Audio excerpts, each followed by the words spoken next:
as challenges.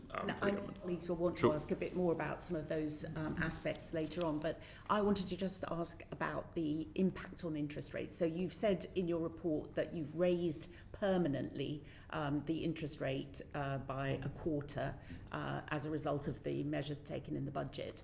How sensitive is the UK economy now to additional shocks in terms of interest rates? I mean, clearly much more sensitive now that we've got 100%. Put a number on it. So A 1% move in interest rates that's not anticipated in your projections.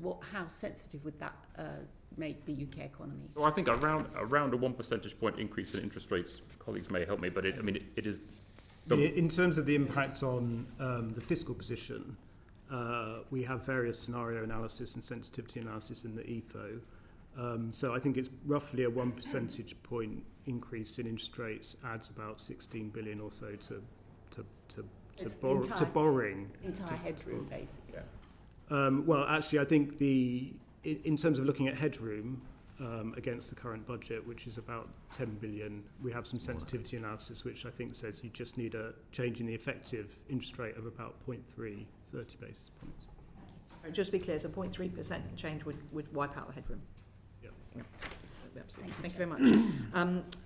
Chris Coughlin, did you want to come in and brief on this? Yeah, so just correcting that. I thought it was 1.3% that would wipe out the. There's a difference. There's a number of different sort of analysis in the book on the impact of interest rates on the fiscal position. We do have a sort of full scenario where we look at, as you say, a 1.3% increase in the interest rate and kind of run that fully through the model. Right. And that actually results in the current balance in 5 years being in deficit by 11 billion. So you're actually missing the rule by 11 billion. The sensitivity analysis that I was talking about previously just looks at what you would need to get the current balance down to essentially zero, so to take away all the current headroom, and we have 0.3. Great. And just to follow up on Harriet's point, how worried are you about this? 'Cause obviously, I think gilt yields went up by 10 basis points on Friday. In the mini budget, they went up 40 basis points. I